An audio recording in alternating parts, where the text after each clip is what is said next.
que esta mañana se iba a apelar a la medida cautelar que otorgó el tribunal en primera instancia y que fijaba arresto domiciliario para el sargento de carabineros involucrado en este hecho. Pues bien, la Corte de Apelaciones determinó que no va el arresto domiciliario y que solamente queda con arraigo nacional y firma quincenal. Estamos con Claudio Rojas aquí en el estudio. Claudio, ¿estoy correcto? ¿Eso es? Efectivamente, se modificó la medida cautelar.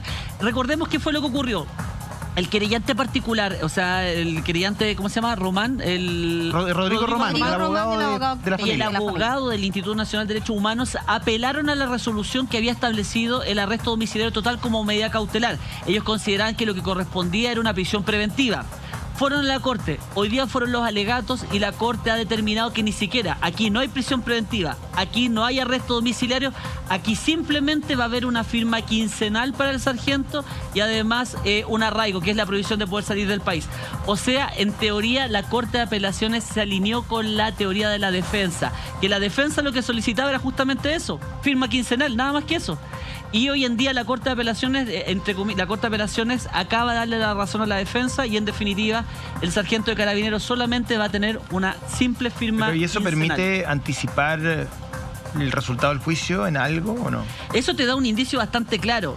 Siempre el juzgado de garantía dijo que de los 3 requisitos de la legítima defensa, a su criterio solamente se configuraban 2, por lo tanto hay una experimento incompleta. La tercera, la necesidad racional, no se daba por el 6º tiro. Ahora la Corte, si reduce la medida cautelar en este entendido, a mi criterio lo que está haciendo es básicamente dar por acreditado los 3 requisitos de la legítima defensa y por lo tanto yo creo que la Corte lo que está pensando es que aquí se puede aplicar un eximente de responsabilidad y por lo tanto, habiendo existido un homicidio, este homicidio no va a ser penado por la ley porque va a existir una causal de justificación que elimina la antijuricidad de la conducta y por lo tanto el sargento puede quedar libre. Si los abogados querellantes no hubiesen solicitado esta revocación de medida cautelar, ¿la Corte de Apelaciones no habría intervenido y el carabinero hubiese seguido en arresto domiciliario? Efectivamente, si no hubiesen apelado los 2 querellantes, el sargento de carabineros seguiría con arresto domiciliario. Pero como ellos apelaron para pedir prisión preventiva, estos son los típicos casos cuando te sale el tiro por la culata. Fuiste por más y la Corte te dice, no, Nes, aquí no te voy a dar más, todo lo contrario, te voy a quitar de lo que estás pidiendo. Y de hecho rebaja la medida cautelar adhiriendo a la teoría de la defensa de que eventualmente aquí se podría configurar una legítima defensa. Pero, disculpa, perdón, acá solo se alegó la prisión, la detención me refiero al arresto domiciliario. No se alegó por todo el proceso ni nada. No, solamente estamos hablando del debate de medidas cautelares. Pero cuando se da el debate de medidas cautelares, necesariamente se entra la necesidad de cautela. ¿Cuál es la necesidad que esta persona quede privada de libertad? Y ahí, en definitiva, es como un mini juicio. Tienen que sacar todos los elementos de juicio propiamente tal para ser expuestos arriba de la mesa para ver si dejamos a esta persona o no privada de libertad.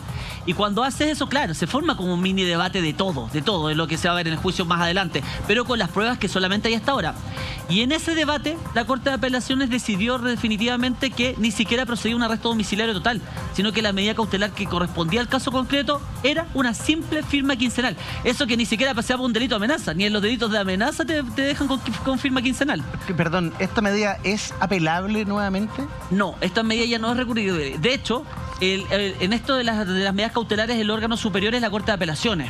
Siempre el juez de garantía tú puedes recurrir a la Corte de Apelaciones, pero una vez que la Corte sienta un criterio, llega hasta el techo, al tope en esta materia. O sea, hoy en día, ojo que esto se puede volver a debatir, pero si ya la Corte te dijo que la medida cautelar que corresponde al caso concreto es la firma, poder modificarla por un arresto domiciliario nuevamente o poder llevarla más adelante a una prisión preventiva es casi imposible. ¿No se pidió recalificar el delito, no? Es que eso lo tienen que haber pedido los querellantes. Los querellantes estaban pidiendo todo eso. O sea, todavía procesalmente eso no viene. Lo que los querellantes están diciendo es que tienen una teoría distinta a la del Ministerio Público. El Ministerio Público dice que hay un homicidio simple y los querellantes dicen no, aquí hay un homicidio calificado. Sí. Y con ese homicidio calificado es que ellos van a pedir otra cautelar. Pero eso no se hace hoy día, eso no se hizo hoy día. No, eso no se hace hoy día. Lo que pasa es que ellos presentan su teoría del caso diciendo aquí el Ministerio está errado, no es un homicidio simple. Lo que hay acá es un homicidio calificado.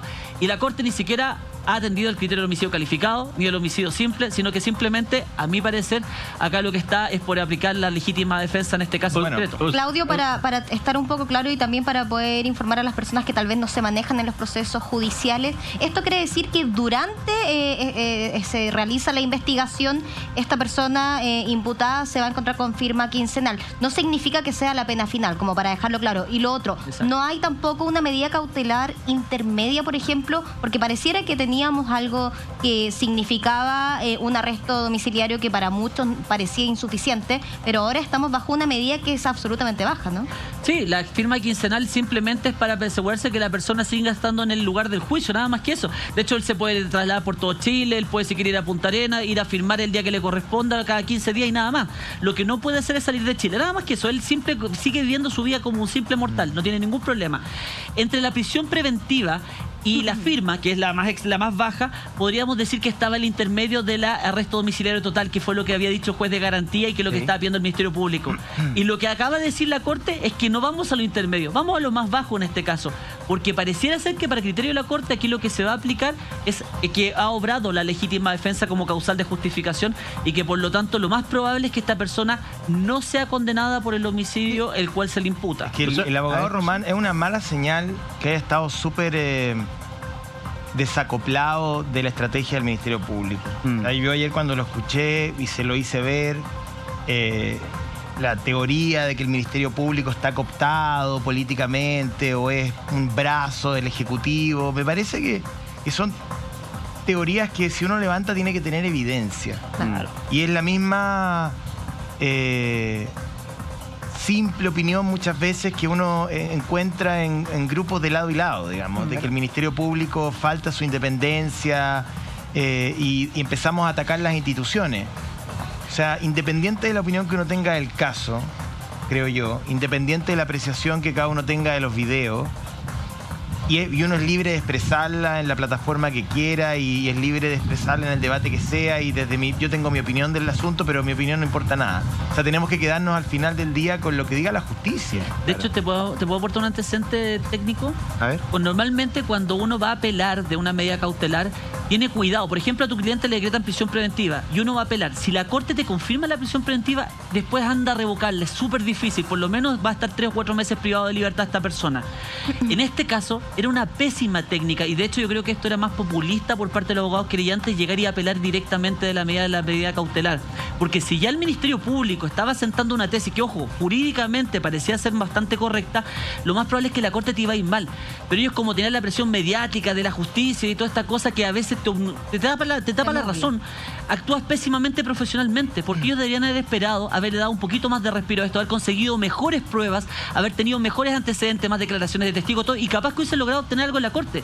Pero como se fueron como tontos y locos a la Corte a reclamar, no, que qué, vulneración de derechos, locura, y la Corte le dijo, no señor, aquí conforme a derecho ocurre y esto es lo que hay hasta ahora y esto es la cautelar aplicada.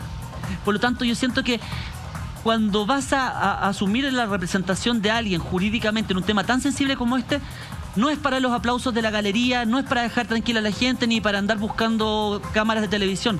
Tienes que hacerlo técnicamente lo correcto. Y técnicamente, haber recurrido de esa forma a la Corte de Apelaciones tan intempestivamente, sin tener mayores antecedentes, era un suicidio. Y ese suicidio se les acaba de confirmar ahora. Ahora, perdón, Claudio, para que la gente en la casa nos entienda un poco cómo opera la justicia, los tribunales. ¿Es normal que en un caso de homicidio simple, olvidémonos que aquí hay un carabinero, olvidémonos desde ese contexto, pero en un caso de homicidio simple, la medida cautelar sea firma quincenal? ¿Qué se da como medida cautelar en general ante un homicidio simple? De hecho, cuando hay que distinguir, un homicidio es siempre un homicidio. Costó la vida a una persona y eso es tremendamente lamentable. Lo que hay que preguntar es cómo ocurrió este homicidio. ¿Procede o no procede una legítima defensa o algún tipo de causal de justificación? ¿Ya? Eso es lo que se está debatiendo ahora. No si hubo o no hubo un homicidio. Eso no está en discusión. Si hay una legítima defensa, lo que normalmente hacía el fiscal es que el fiscal le dice, no, vamos, déjenlo citar a la persona que concurra a fiscalía, ni siquiera pasa un día detenido la persona, porque el fiscal dice, no, por ejemplo, delincuente que se metió a la casa del caballero lo pilla en su y le puso un escopetazo y mató al delincuente, caso que habíamos visto hace un par de semanas atrás. Esa persona ni siquiera quedó privada de libertad, el fiscal inmediatamente dispuso su libertad porque ya sabe que operó legítima defensa, no le cabe ninguna duda, y por lo tanto va a hacer todos los actos del proceso simplemente citado al tribunal y citado a la fiscalía, no va a pasar un solo día privado de libertad. En este caso, como era una legítima defensa discutible, el Ministerio Público hizo lo que correspondía. Usted queda privado de libertad, venga para acá hasta que no se aclare cómo fueron los hechos claramente, segundo a segundo, milímetro a milímetro. Y en ese filtro es donde la Corte hoy en día ha determinado que, según el criterio de la Corte, pareciera ser que lo que obró aquí fue realmente una legítima defensa, a diferencia de lo que dijo el juez de garantía y lo que dice el Ministerio Público. Analizando la estrategia, ayer se le preguntó también al abogado Román, yo no sé si es usual o no, pero no soy abogado, por eso te lo pregunto, que la parte querellante y el Ministerio Público articulara una estrategia en conjunto. Claro. Es decir, la Fiscalía tenía una tesis, ¿no es cierto? Sí. De 5 disparos, legítima defensa, 6º disparo, defensa Innecesario, seguro. no legítima, Necesario. con un disparo que Exactamente. tiene salida de proyectil y que da en el centro del tórax. Eso es lo que explica el Ministerio Público, lo expone, y que parecía, a la luz, digamos, de los objetivos, me imagino, de la parte querellante que representa a Francisco y su familia, parecía una tesis bastante Centrada. efectiva, digamos, y con además el apoyo del Ministerio Público, más las querellantes, uno asume que esas dos partes actuando coordinadamente podían conseguir un resultado de mayor simetría, digamos, Sí. para sus expectativas jurídicas. Claro.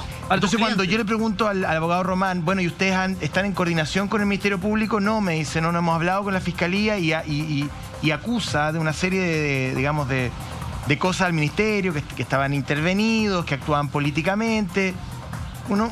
Yo la verdad es que me sorprendí, pensé No que solo efectivamente eso. había una articulación, porque cuando yo escuché el alegato del fiscal de que el 6º disparo había sido, digamos, desde la óptica del Ministerio Público, no legítima defensa, y que efectivamente había sido el disparo que le dio la muerte, yo dije, bueno, aquí hay un relato que probablemente también le hace sentido a la parte querellante. Entonces no espere nunca que el abogado querellante se distanciara de esa manera del fiscal.